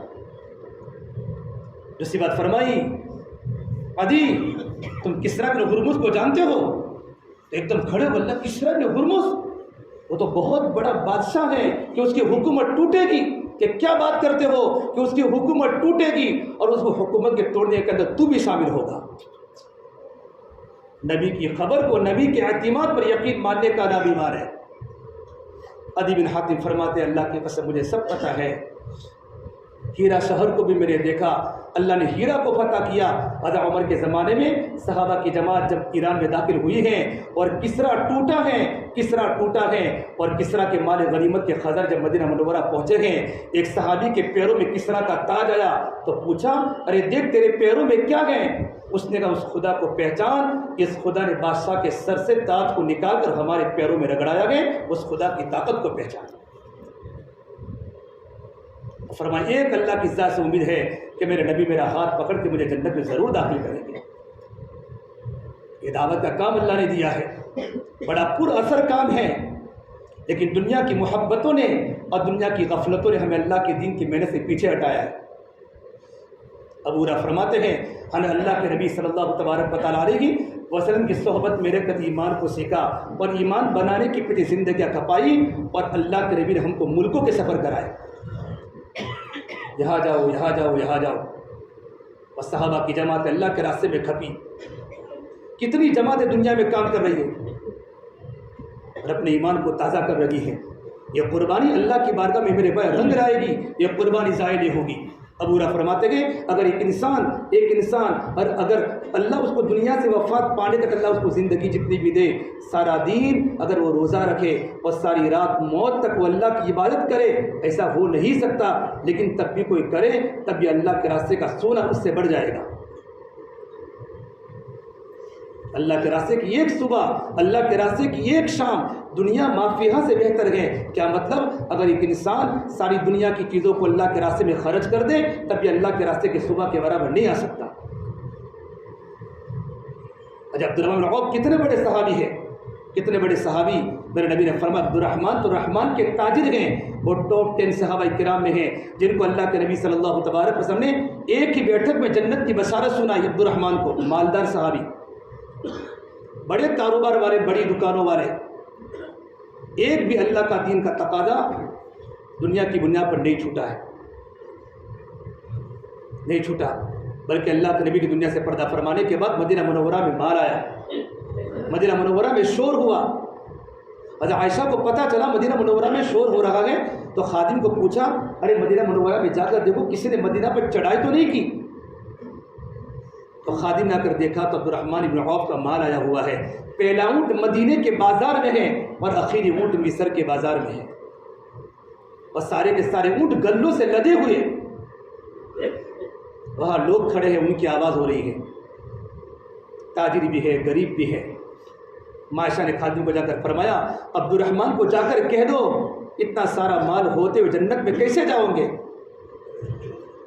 حساب دینا پڑے گا، حلال ہوگا حساب و حرام ہوگا عذاب۔ حلال مال پر تو حساب ہے اور حرام پر تو اللہ کا عذاب ہے۔ عبدالرحمن اتنا سارا مال ہوتے جنت میں کیسے جاؤں گے؟ تو اس خادم نے آ کر یہ بات فرمائی۔ اسی وقت حضرت عبدالرحمن بن عوف نے سارا کا سارا مال اللہ کے دین کے مصاری پر خرچ کر دیا، غریبوں پر، یتیموں پر، اور اللہ کے دین کے تقاضے پر خرچ کر دیا، اور فرما عائشہ کو جا کر کہہ دو ہم جنت میں ایسے جائیں گے۔ جنت میں جانے کا آسان راستہ بتا دیا۔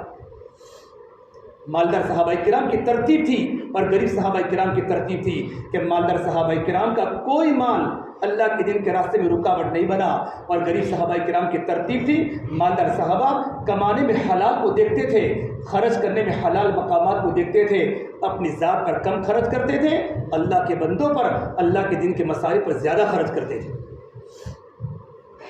جان اور مال کا اللہ کی بارگاہ میں حساب ہے۔ اپنی جان کو رگڑاؤ میرے بھائیوں، جان کو پمپال کے مت رکھو، گشتوں میں جان کو رگڑاؤ، ملاقاتوں میں جان کو رگڑاؤ، اجتماع میں ٹوائلٹ کے بنانے میں اور اجتماع کو کھڈے کے کھودنے میں یہ جان کو کھپاؤ۔ یہ جان اللہ تبارک و تعالیٰ کی دی ہوئی امانت ہے۔ جان اور مال پاس رکھنے کے لیے نہیں ہے، مال کو اللہ کے راستے میں لوٹانا ہے اور جان کو کھپانا ہے۔ ہر حال میں اللہ کے دین کا کام کرنا، اس کا ارادہ کرو، ہر حال میں اللہ کے دین کا کام کرنا ہے۔ اللہ کے نبی صحابہ کرام کے پاس آئے کہ صحابہ کرام بیعت کر لو، کہ یا رسول کس پر بیعت کرے؟ ہم نے تو ہجرت پر تو بیعت کر لی ہے۔ آپ نے کہا البیعۃ ولی النصرہ، نصرت پر بیعت کر لو کہ ہم اللہ کے دین کے ہر تقاضے پر ہم تیار ہیں۔ آپ نے صحابہ کرام سے بیعت کروائی اور صحابہ نے مدینہ منورہ کے سارے قافلوں کو کھلایا اور مدینہ منورہ کے سارے آنے والے قافلوں کو اللہ کا دین سکھایا۔ صحابہ کرام فرماتے ہیں آنے والے قافلوں کو کھلانے میں اور آنے والے قافلوں کو اللہ کے دین کے اندر لگانے میں اور اللہ کے راستے میں جاتے جاتے ہماری کھیتیاں برباد ہو گئی، ہماری کھیتیاں اجڑ گئی، ہماری کھیتیاں برباد ہو گئی۔ تو صحابہ اللہ کے نبی کی خدمت میں یا رسول اللہ دین کا کام کرتے کرتے ہماری کھیتیاں اجڑ چکی ہے، ہمارے کاروبار ٹھپ ہو چکے ہیں، یا اللہ کچھ موقع دیجئے، ہم صرف خروج کی آپ کے پاس چھٹی مانگتے ہیں، باقی سارا مقام پر رہ کر ہم کام کریں گے۔ مولانا اشرف الحق صحابہ میں لکھا ہے 6 مہینے کی چھٹی مانگی، صرف 6 مہینہ خروج نہیں کریں گے، اللہ کے راستے میں نہیں جائیں گے، باقی کام کریں گے۔ اللہ کے نبی نے جواب نہیں دیا۔ اللہ تبارک و تعالیٰ صحابہ کی قربانی کو جانتے ہیں ان کی کھیتیاں برباد ہو چکی ہیں، کھیتیوں میں نہ جانے کی وجہ کھیتیاں اجڑ چکی ہیں۔ اللہ نے اس وقت آیت نازل فرمائی وَأَنفِقُوا فِي سَبِيلِ اللَّهِ وَلَا تُلْقُوا بِأَيْدِيكُمْ إِلَى التَّهْلُكَةِ، اللہ کے راستے میں جان کو بھی خرچ کرتے رہو، مال کو بھی خرچ کرتے رہو، چھٹی مار کر اپنے آپ کو ہلاکت میں مت ڈالو۔ وَأَحْسِنُوا، دین کا کام اچھی طرح کیا کرو، إِنَّ اللَّهَ يُحِبُّ الْمُحْسِنِينَ، دین کا کام اچھی طرح کرنے والوں کو اللہ تبارک و تعالیٰ پسند فرماتے ہیں۔ یہ آیت نازل ہوئی ہے اور صحابہ کرام آخر تک اس بات پر روتے تھے، ہم نے اللہ کے نبی کے پاس خروج کی چھٹی کیوں مانگی؟ ابو انصاری کی جماعت استنبول پہنچی ہیں تو وہاں بہت بڑا عیسائیوں کا مجمع تھا۔ ایک نوجوان مسلمان صحابی اور تابعی فوراً ان کے مجمع میں گھس گئے تو کسی انصار نے آیت پڑھی وَلَا تُلْقُوا بِأَيْدِيكُمْ إِلَى التَّهْلُكَةِ کہ آدمی اپنے آپ کو ہلاکت میں ڈال رہا ہے۔ ابو انصار نے فرمایا بھائی تو قرآن کریم کی تفسیر غلط کر رہا ہے، یہ قرآن کریم کیا تو مدینہ منورہ کے انصار کے بارے میں نازل ہوئی تھی، ہمارے بارے میں جب ہم نے اللہ کے نبی کے پاس تبلیغ کے خروج کی چھٹی مانگی تھی۔ سال کا سال گزر گئے، جماعتوں میں نکلے ہوئے بغیر عذر کے۔ مدینہ منورہ کے صحابہ فرماتے ہیں ہم کھیتیاں اجڑتی رہی، ہم اللہ کے دین کے تقاضوں پر چلتے رہے، ہمارے بچوں نے بھوک کو برداشت کیا، ہماری عورتوں نے بھوک کو برداشت کیا، اللہ مدینہ منورہ کے انصار پر کروڑوں رحمت نازل فرماوے۔ میرے نبی نے فرمایا کہ مشکل کاموں میں مدینہ کے انصار ہمیشہ آگے رہتے تھے، جب بھی مشکل مقامات آئے انصار مدینہ آگے بڑھے۔ کچھ مدت کے بعد آئے اللہ کے نبی یا رسول اللہ ہم آپ کے پاس برکت کی دعا کرانے آئے ہیں، برکت کی دعا۔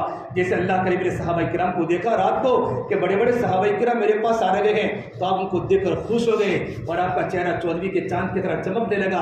آپ نے کہا مرحباً بالانصار، مرحباً بالانصار، تمہارا آنا مبارک، تمہارا آنا مبارک، آج تم جو مانگو گے تم کو دیا جائے گا۔ قربانی کے بعد انعام ملتا ہے نا، ہاں تم جو مانگو گے تم کو دیا جائے گا، اور مجھے میرے اللہ سے امید ہے میں اپنے اللہ سے تمہارے بارے میں جو دعا کروں گا اللہ ضرور قبول کرے گا۔ اب صحابہ کرام کیوں آئے تھے؟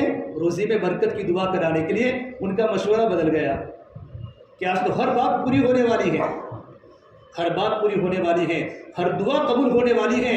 عقبہ بن بشر نے کہا مدینہ کے انصار صحابی سعد بن معاذ کو فرمایا کیا کرے، دنیا تو فانی ہے، دنیا تو گزر جائے گی، اصل تو زندگی کا آخرت کا مسئلہ ہے، ہم اللہ کے نبی کے پاس جا کر مغفرت کی دعا کرا دیں۔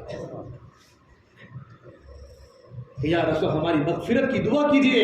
میرے آقا کا چہرہ 14ویں کے چاند کی طرح چمکنے لگا، آپ خوش ہو گئے اور اب مسجد کے منبر پر کھڑے ہو کر آپ نے فرمایا اللہ تو انصار کی مغفرت فرما، اللہم اغفر للانصار، اللہ تو انصار کی مغفرت فرما، وبناء الانصار، انصار کے بیٹوں کی مغفرت فرما، وبناء الانصار، انصار کے پوتوں کی مغفرت فرما، وجوال انصار، انصار کے پڑوسیوں کی مغفرت فرما، وازواج الانصار، اور انصار کی بیویوں کی مغفرت فرما۔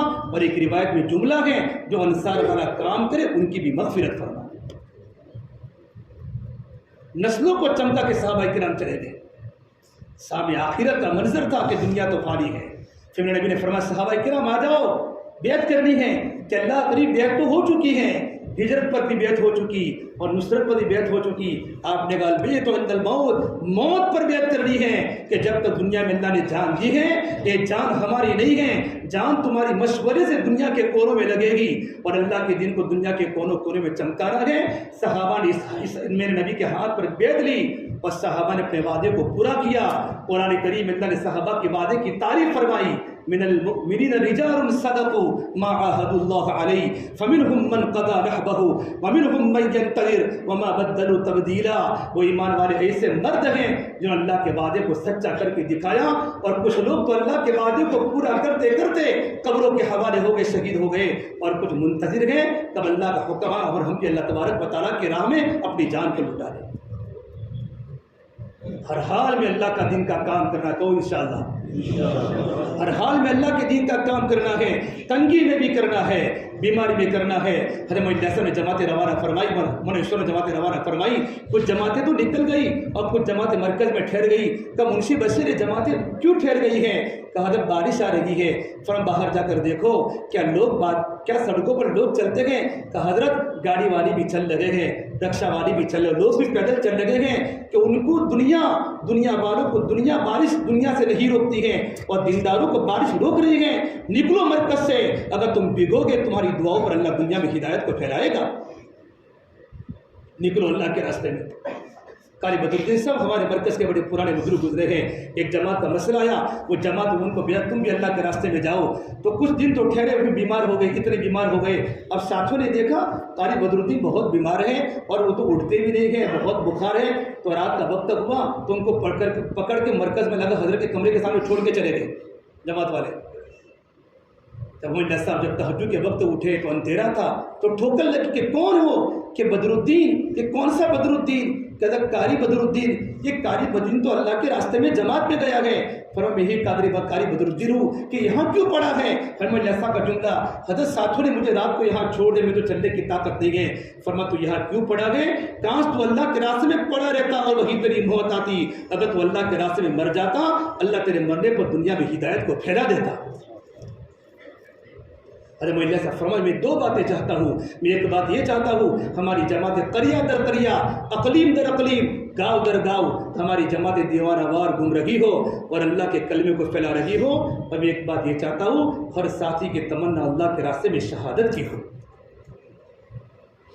اللہ کے راستے میں شہادت کا جذبہ ہو۔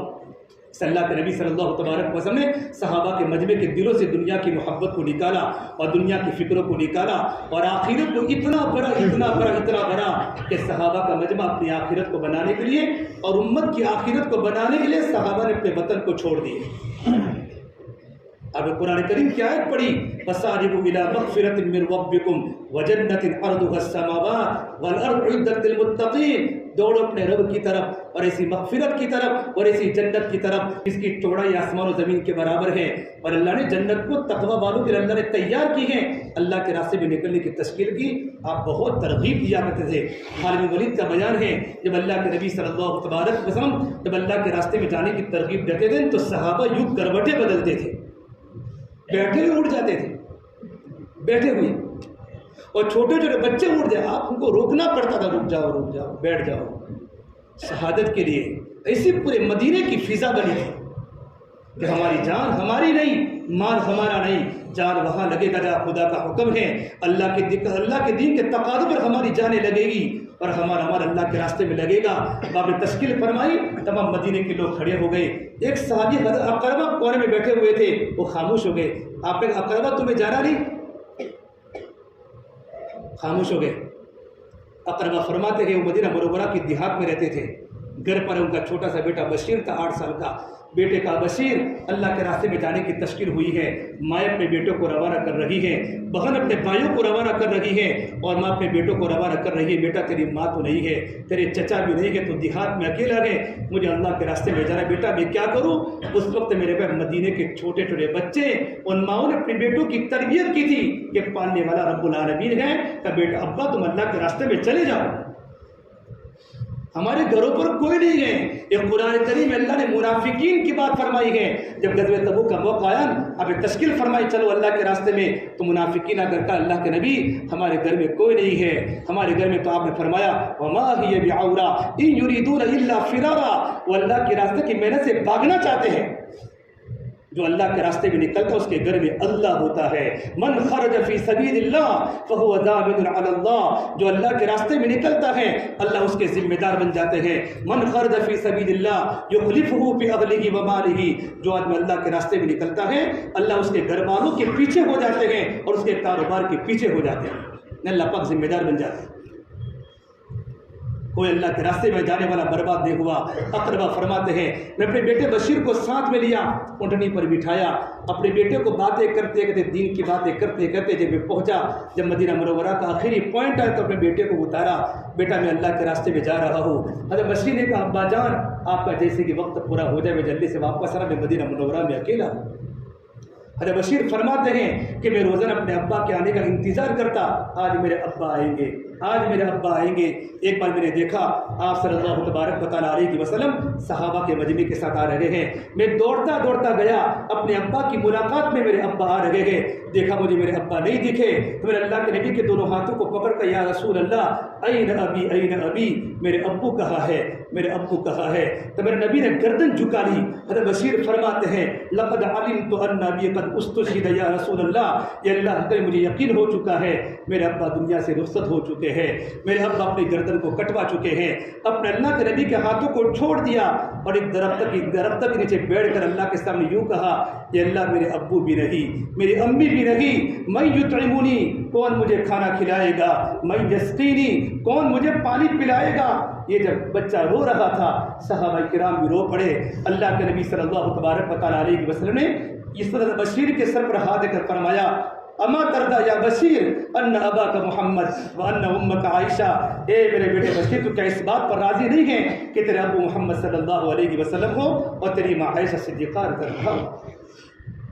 میرے بھائیو، یہ قربانی دنیا میں زندہ ہوئی ہے، کچھ مٹتے ہیں تو کلیوں کو وجود ملتا ہے اور کچھ پتھر زمین میں دفن ہوتے تب جا کر عمارت کو رنگ ملتا ہے۔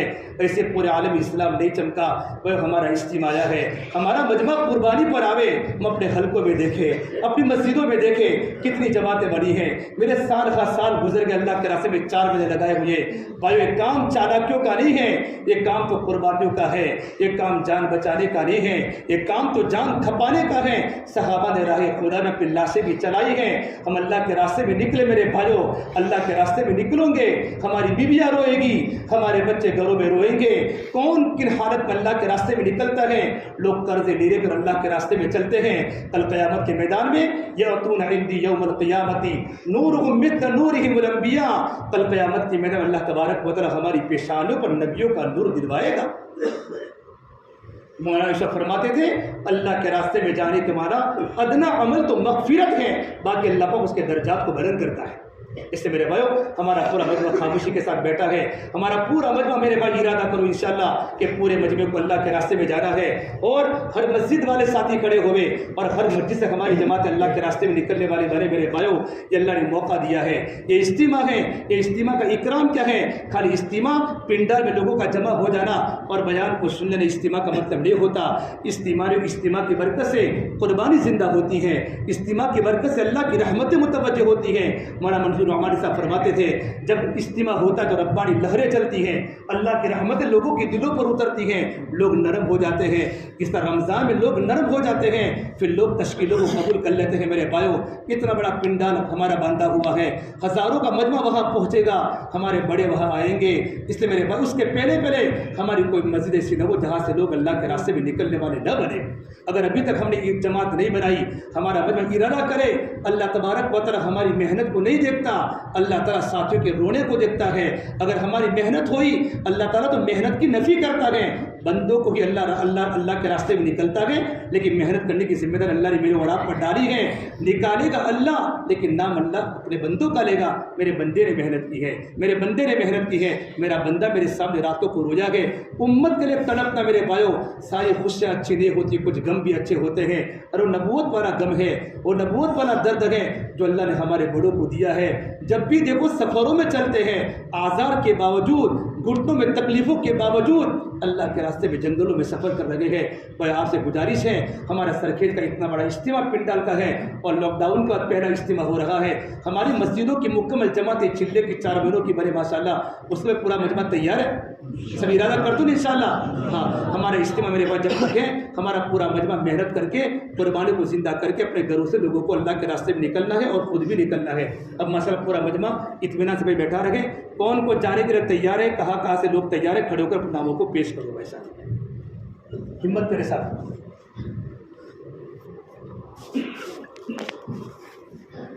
بتائیں